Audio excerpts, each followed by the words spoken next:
Okay, I'm going to try and quickly go through with you how to properly cite and a little bit more on the formatting of the IA. So this will be the final draft whenever you submit. Please remember you need to have the proper saved name. So the submission period, which would be May 2018 for you, followed by your course or your IB number, which I just made a fictitious one, GGG000. Yours will be a string of letters followed by numbers. And then I identify whether or not you're HL or SL, and then the name of the topic. And I made a copy, so it's not going to say copy. So this is what it's going to look like. Once again, this is a different one that I had submitted, and this is where your number is going to go, and I block that out so you can't find the person. Anyways, remember the word count, the date that you submitted, your title, everything that works with that. Please remember acknowledgments and your appendix does not count towards your word total or table of contents.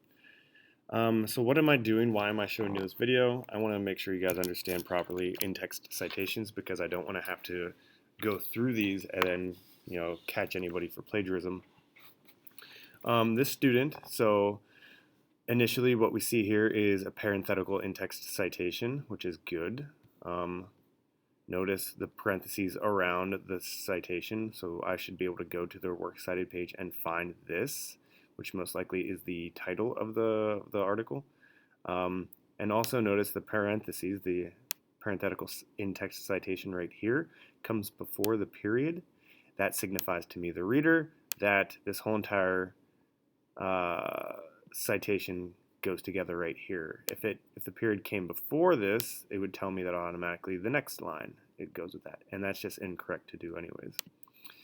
Okay, so moving on, taking a look, explanation of the engagement, very good job. So she or he has their introduction right here, which is the identification of the issue and justification, and then they move into the explanation of their engagement, what they specifically did.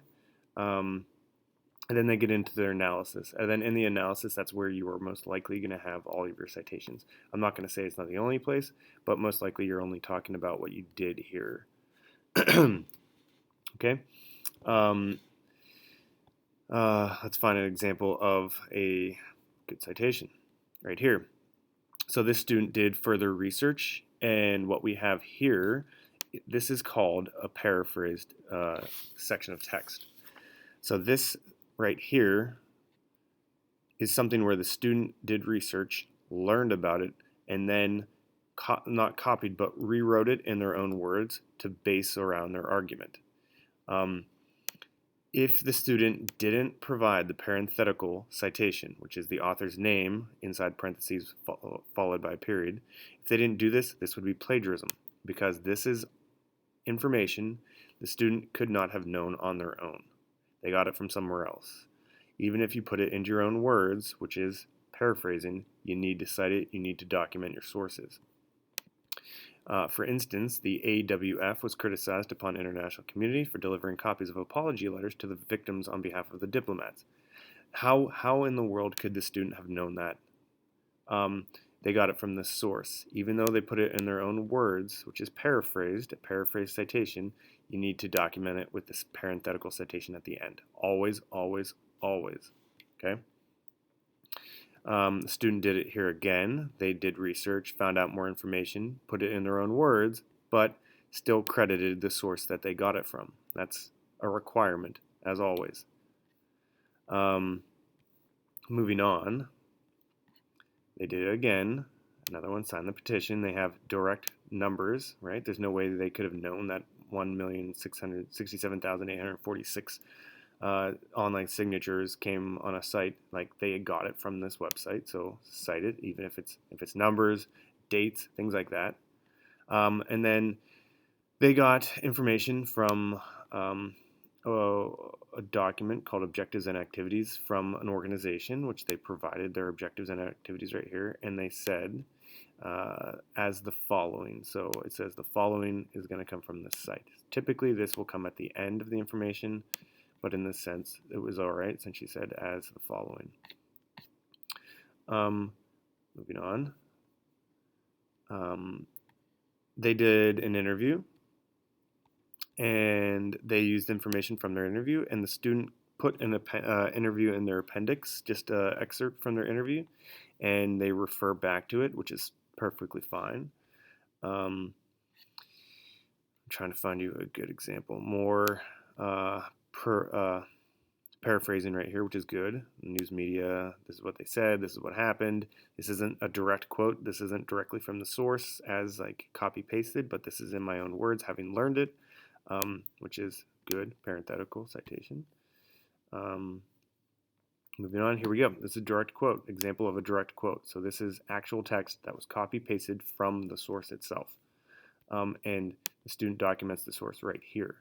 So, quote, protect and uphold the victim's right to truth, justice, and reparation. That is, this is going to show up in Turnitin. It's going to show up automatically and say, this is directly copy pasted from somewhere.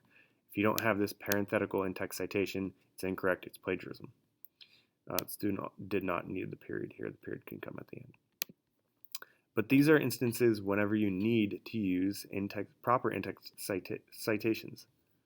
And they have their work cited here. It's in alphabetical order. They have the hanging indents right here. The only issue I have is that it's not 1-inch margins, but that's probably okay.